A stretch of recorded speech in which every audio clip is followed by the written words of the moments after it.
नमस्कार दोस्तों, Amrish classes for online education में आपका स्वागत है। मैं हर्ष शुक्ला और जैसा कि आपको पता है कि हमारी बाल विकास की क्लासेस रेगुलर चल रही हैं। आपको मैं आज कराऊंगा यहाँ पे बाल विकास के कुछ महत्वपूर्ण प्रश्न जो आपके लिए बहुत इंपॉर्टेंट हैं। सीटेट में डायरेक्ट ऐसे प्रश्न आते हैं और बहुत महत्वपूर्ण हैं।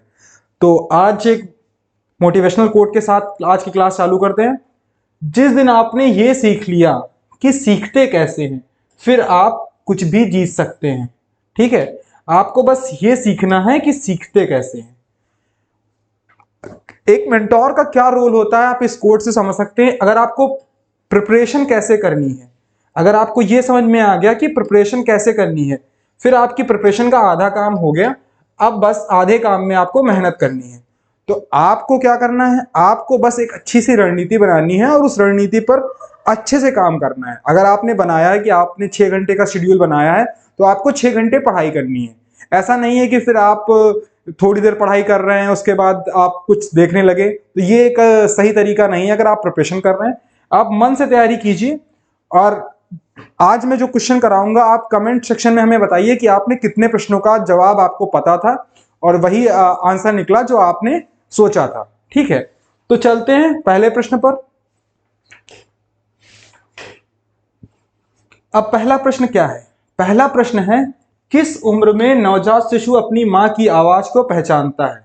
तो ऐसा कौन सा अवस्था होती है, कौन सा टाइम होता है जिस टाइम में बच्चा अपनी मां की आवाज को पहचानने लगता है?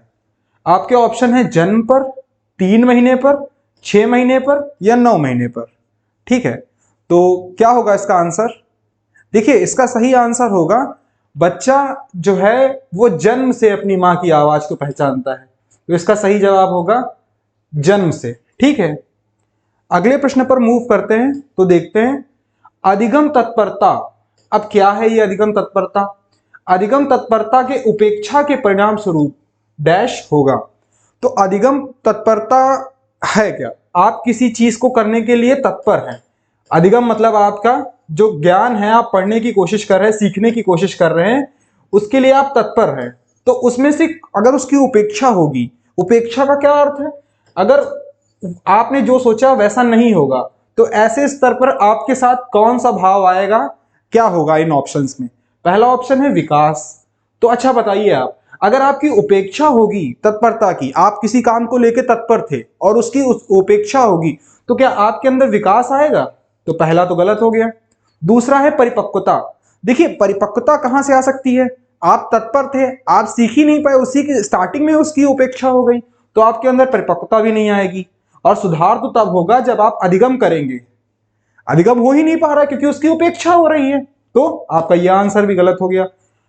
चौथा ऑप्शन है कुंठा। तो ये होगा आपका सही जवाब। देखिए, जब आप कोई काम सोचते हैं और वो काम नहीं हो पाता, तो आपके मन में कुंठा भाव आता है, ईर्ष्या भावना आती है। सपोज दैट आपके पड़ोसी ने एक महंगी कार ली, ठीक है, और आपका बहुत मन था वो कार खरीदने का। फिर आपने वो कार देखी, तो अगर आपके पड़ोसी से अच्छे संबंध नहीं है तो आपके मन में एक ईर्ष्या भावना आती है जो बहुत कॉमन है। तो कुंठा कुंठा होती है आपको देख के। वो चीज होती है ना, कई बार आप कुछ अच्छा करते हैं तो कुछ पड़ोसी आपके परेशान हो जाते हैं, तो आपको भी नौकरी लेनी है और पड़ोसियों को क्या लेके आना है, उनके मन में कुंठा लेके आनी है। कोई दिक्कत नहीं है, आने दीजिए पड़ोसियों के मन में कुंठा। अगला प्रश्न है, निम्नलिखित में से कौन सा अनुसंधान प्रकार मौजूदा स्थितियों को सुधारने पर केंद्रित है? कौन सा सेंट्रलाइज है, किस पे सेंट्रलाइज है? मौजूदा स्थितियों को सुधारने पर। अब जो आपकी प्रेजेंट की हालत है, मौजूद में आपके साथ जैसा हो रहा है उससे बेहतर करने के लिए कौन सा अनुसंधान आपका सहयोग दे सकता है? तो मौलिक अनुसंधान। देखिए, मौलिक अनुसंधान में आप मौलिकता सीखते हैं और ये पूरी लाइफ पे, ये आपकी स्टैंड परिस्थितियों को सुधारने वाला नहीं है। ठीक है, कि आपकी जो समस्या का सामना करना पड़ रहा है, जैसे कि आपको टेबल याद करने में बहुत दिक्कत हो रही है, तो इसका क्या उपाय है? तो ये आपकी मौलिक अनुसंधान इसमें सहायता कर सकता है? नहीं कर सकता। दूसरा है व्यवहारिक अनुसंधान। देखिए, व्यवहारिकता एक दिन में सीखने वाली चीज नहीं है, व्यक्ति को जीवन लग जाता है व्यवहारिकता सीखने में, और व्यवहारिकता अनुसंधान इस पर केंद्रित नहीं है। ऐसा नहीं है कि इसका रोल नहीं है, बट इस पर केंद्रित नहीं है। तीसरा ऑप्शन है आपका क्रियात्मक अनुसंधान। क्रियात्मक अनुसंधान क्या होता है? इसको इंग्लिश में बोलते हैं एक्शन रिसर्च। ठीक है, एक्शन रिसर्च। बेसिकली आपको जो एक्शन लेना है वो कैसे लेना है। आप द्वंद्व में, उपागम में हैं कि आपको करना क्या है। आपने सपोज दैट कोई चीज की आप तैयारी कर रहे थे और आपको समस्या हो रही है, किसी को इंग्लिश का अच्छा ज्ञान नहीं है और इंग्लिश पढ़ने में उसे दिक्कत हो रही है, उसे ये समझ में नहीं आ रहा है कि हमें इंस्टीट्यूट ज्वाइन करना चाहिए, सेल्फ स्टडी करनी चाहिए, ऑनलाइन जाना चाहिए, ऑफलाइन जाना चाहिए। तो इस तरह से आप किसी उपागम में हैं, तो उसका हल कब होगा, जब आप डिसीजन लेंगे। और डिसीजन मतलब आप एक्शन लेंगे, तो यही एक्शन रिसर्च, क्रियात्मक अनुसंधान। इसके बाद है प्रायोगिक अनुसंधान। प्रायोगिक अनुसंधान क्या होता है? प्रायोगिक अनुसंधान होता है जो आप लेबोरेटरी में रिसर्च करते हैं। तो लेबोरेटरी की रिसर्च आपकी परिस्थितियां सुधारने वाली नहीं है, मौजूदा परिस्थितियां।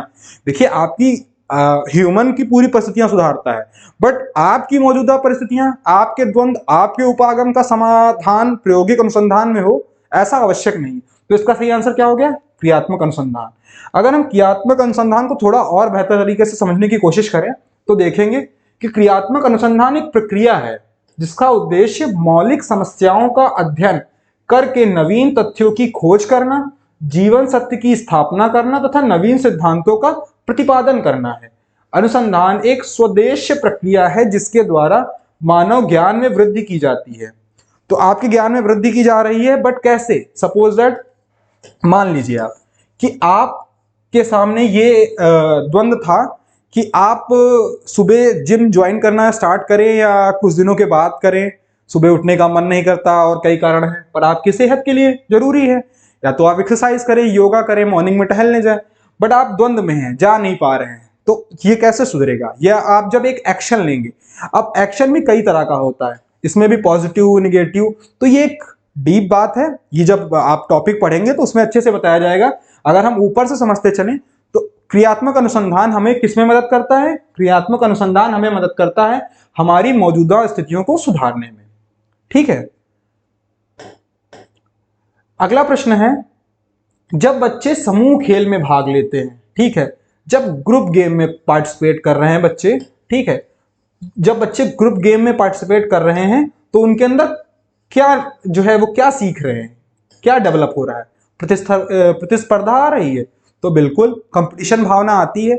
आप साथ खेलते हैं, आपको सामने वाली टीम को हराना होता है, या फिर आप क्रिकेट देखते हैं तो आपके देख के मन में आता है प्रतिस्पर्धा कि हमें अपनी टीम को जिताना है। आप कोई भी खेल खेलते हैं, आपके एक प्रतिस्पर्धा सीखने को मिलती है। और खेल, मैं फिर कहूंगा, खेल हमारे जीवन में बहुत महत्वपूर्ण स्थान रखते हैं। इसीलिए आजकल प्राथमिक विद्यालयों में भी शारीरिक शिक्षा पर बहुत जोर दिया जा रहा है। शारीरिक शिक्षा का पर जोर देने का उद्देश्य यही है क्योंकि आपको आपका सतत विकास करने में बहुत मदद करता है। ठीक है, तो ये आपके सतत विकास करने में सहयोगी है। तो आप प्रतिस्पर्धा सीख रहे हैं। अगर हम इसके बाद बात करें सहयोग की, तो बिल्कुल आप सहयोग भावना सीखते हैं। आप खेल रहे हैं, आप क्रिकेट खेल रहे हैं, आपके किसी साथी के या किसी दूसरी टीम के साथी के चोट लग गई, तो आप अपनी टीम को सपोर्ट करते हैं, बट ऐसा नहीं कि आपके अंदर दूसरों के प्रति सहयोग भावना नहीं होती है। टीम को जिताना होता है, टीम स्पिरिट होती है, सहयोग की भावना होती है कि हाँ, हमें भी सपोर्ट करना है, अपना कॉन्ट्रीब्यूशन देना है। तो ऐसे ही हम सहयोग भावना से समाज को में भी इसका उपयोग कर सकते हैं कि हम अच्छी सी चीजें सीख के समाज में उसे डिलीवर करके समाज को फायदा पहुंचा सकते हैं। तो खेल का रोल सहयोग भावना में भी होता है। तीसरा है संघर्ष, तो संघर्ष में बिल्कुल संघर्ष में भी होता है। तो ये सारे पॉइंट सही हो गए। अब संघर्ष में कैसे होता है? देखिए, आप जब खेल खेलते हैं तब संघर्ष की भावना होती है ना, आपको जीतना होता है, हर हालत में जीतना। अब संघर्ष में कई बार परिणाम आपके हित में आते हैं, कई बार आपके हित में नहीं आते हैं, बट एक चीज है, मैं एक बात फिर कहूंगा, अगर आप मेहनत करते हैं तो या तो आप जीतते हैं या आप सीखते हैं। ठीक है, इसके अलावा अन्य कोई चीज नहीं होती है। तो संघर्ष भी आपको सीखने के मिलता है, इसलिए आपका सही आंसर क्या हो जाएगा? ये सभी। ठीक है, आपका सही आंसर हो जाएगा ये सभी। ठीक है, अगले प्रश्न पर बढ़ते हैं, देखते हैं निम्नलिखित में से कौन सा कारक अधिगम प्रक्रियाओं को प्रभावित नहीं करता? ध्यान देना, सीटेट में अक्सर बच्चे गलतियां करते हैं नहीं वाले, नहीं पर ध्यान नहीं देते, और नहीं पे आपको विशेष ध्यान देना। अगर कोई प्रश्न नहीं वाला आता है थोड़ा सा एक्टिव हो जाना है, और आपको क्या ढूंढना है? Negative tag word. ठीक है, अगर आपने निगेटिव टैग वर्ड ढूंढना सीख गए तो आप आधा काम आपका हो गया।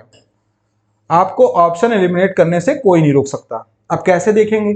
पूछ रहा है कि अधिगम प्रक्रिया को प्रभावित नहीं करता, संस्कृति नहीं प्रभावित करती, आपके कल्चर है, कोई हिंदू कल्चर है, मुस्लिम कल्चर है, हमारे वहाँ पारसी कल्चर है, सिख कल्चर है, तो आप सभी से, सभी धर्मों से कुछ ना कुछ सीखते हैं। बौद्ध लोगों को देखते हैं, उनसे शांति सीखते हैं। हिंदू धर्म में आप सहयोग की भावना सीखते हैं, नारी को पूजते हैं अपने वहाँ, ये सीखते हैं। तो सभी धर्मों से आपको संस्कृतियों से सीखने को मिल रहा है। तो संस्कृति का रोल तो है, प्रभावित करने वाला कारक है। अब इसके बाद बात करेंगे आवश्यकताओं की। तो आप नीड सीखते हैं, बिल्कुल सीखते हैं। आप कैसे सीखते हैं? आपकी कौन कौन सी नीड है, जैसे कि आपकी फिजिकल नीड होती है, ठीक है, आपकी फिजिकल नीड होती है। अब नीड थ्योरी पढ़ेंगे, उसमें हम सब कुछ अच्छे से पढ़ेंगे। आपकी फिजिकल नीड होती है, इसके अलावा आपकी कुछ मेंटल नीड होती है, ठीक है, कुछ सोशल नीड होती है। तो ये सारी नीडें होती हैं। अब फिजिकल नीड जैसे कि आपको भूख लगी, खाना, ये सारी चीजें आप अधिगम से सीख रहे हैं कि हमें, अब आपने पढ़ना स्टार्ट किया, उसके बाद आपको रियलाइज हुआ कि हमें समाज के लिए भी कुछ करना है, तो ये भी एक नीड है। आपके अंदर एक आवश्यकता पनपी, तो ये अधिगम प्रभावित कर रहा है आवश्यकताओं को। लोग क्यों पढ़ते हैं? कि भाई हमें अपनी लाइफस्टाइल को इंप्रूव करना है। आप अपनी आवश्यकताओं को ही तो बढ़ावा दे रहे हैं। अच्छा, उसके बाद है निर्विष्ट। निर्विष्ट क्या है? निर्विष्ट है ध्यान लगाना। आप अगर ध्यान, अधिगम से आप ध्यान, आपका तो प्रभावित होता है, आपका ध्यान बेहतर होता है। अगर आपको जानकारी है तो किसी विषय पर आप एक अच्छी सोच रख सकते हैं, अपने विचार रख सकते हैं, ठीक है। तो निर्विष्ट हो गया। मापन, तो ये मापन हमारा निगेटिव सेंस में जाने वाला है, इसलिए इसका सही आंसर क्या हो जाएगा? इसका सही आंसर हो जाएगा मापन, ठीक है।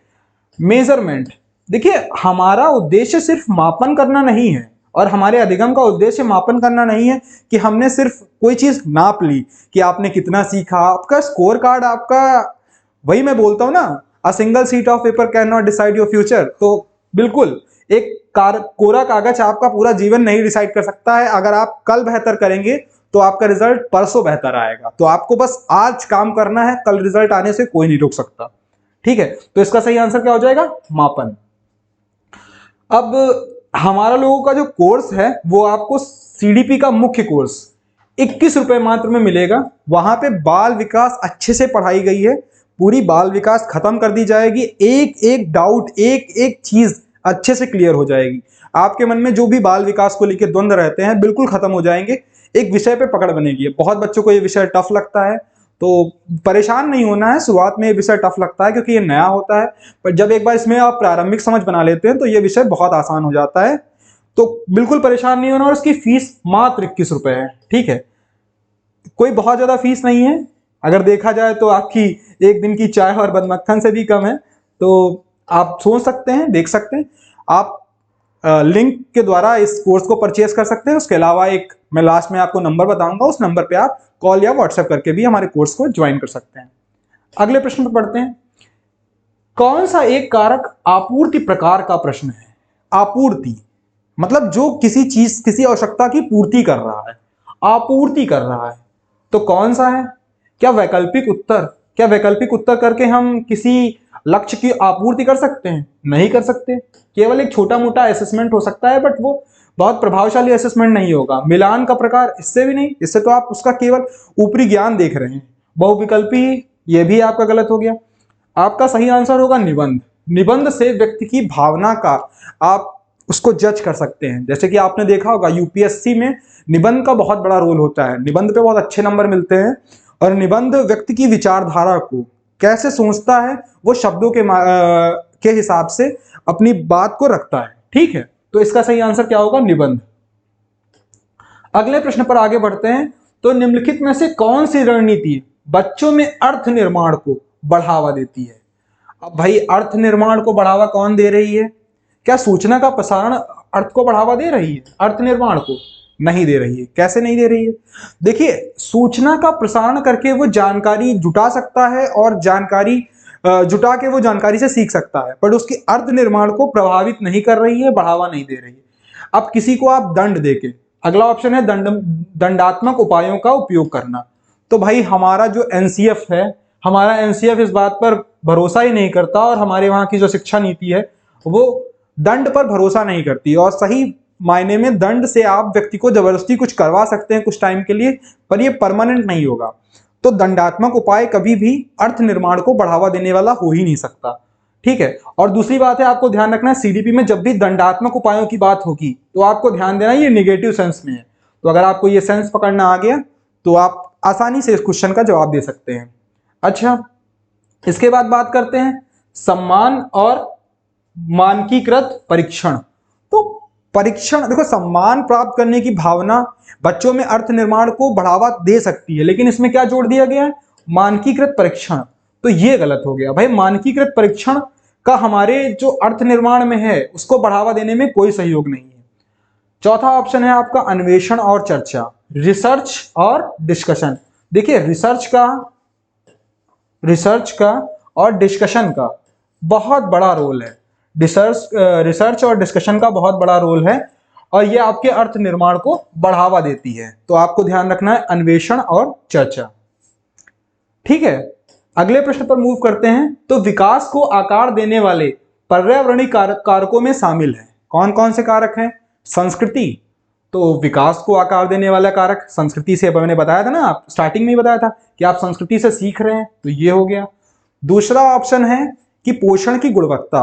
अब देखिए, आपकी शारीरिक आवश्यकताएं हैं, आपके शरीर को काम करने के लिए पोषण की आवश्यकता है, तो आपकी पोषण की गुणवत्ता विकास के लिए, देखिए, अब विकास हमने जब पढ़ा था तो उसमें हमने दो चीजें सीखी थी। विकास को प्रभावित करने वाले दो कारक हैं, एक तो उसका हेरिडिटी, दूसरा एनवायरमेंट, जिसको हम HE से याद रखते हैं। ठीक है, तो हेरिडिटी और एनवायरमेंट।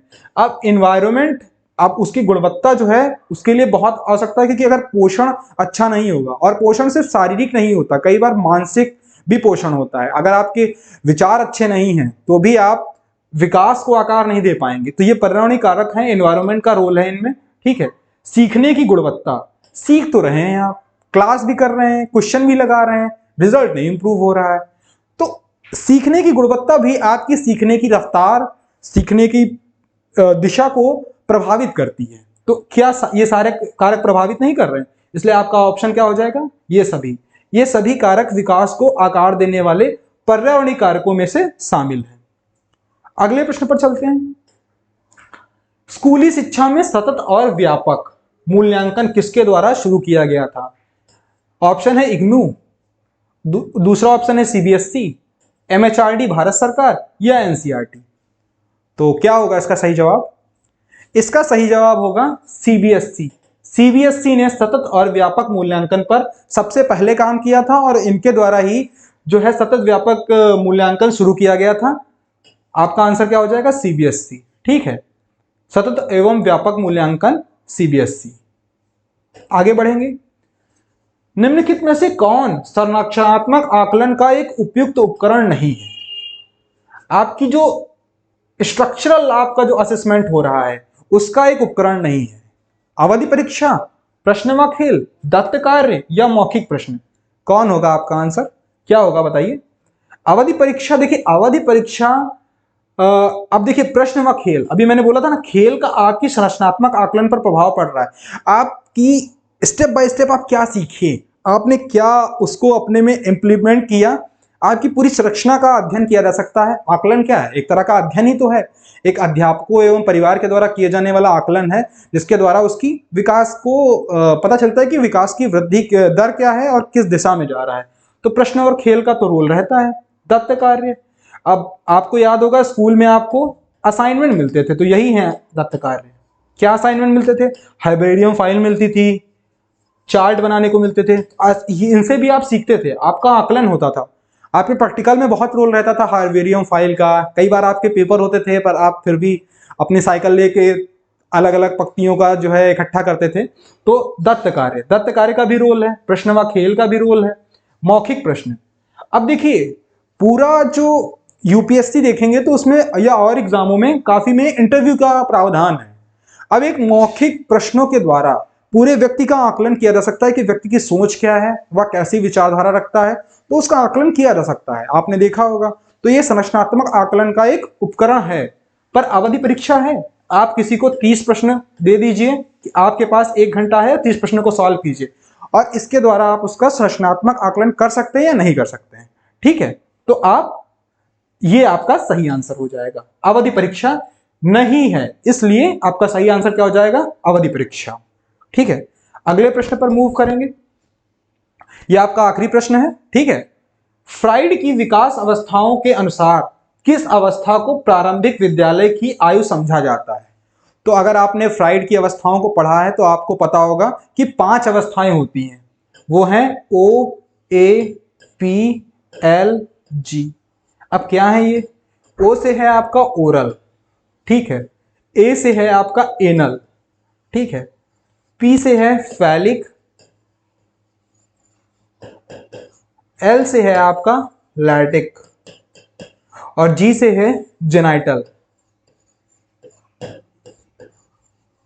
ठीक है।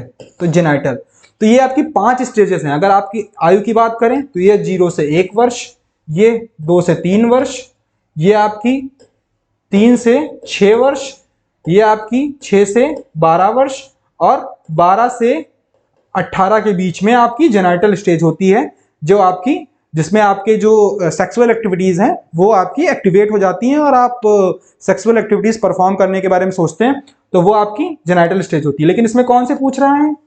इसमें पूछ रहा है कि अब प्रारंभिक विद्यालय की क्या आयु है? 6 से 12 वर्ष है ना, तो इसका आंसर क्या होगा? इसका आंसर होगा लैटिक। अब लेकिन लैटिक को हिंदी में क्या कहते हैं? तो इसको हिंदी में कहते हैं अव्यक्त अवस्था। आपका सही आंसर क्या होगा? सी। अब देखिए किस अवस्था में क्या होता है, कैसे होता है, ये अगर आपको हम जल्दी में बताते चलें तो ओरल में बच्चा हर चीज मुंह में लेने की कोशिश करता है।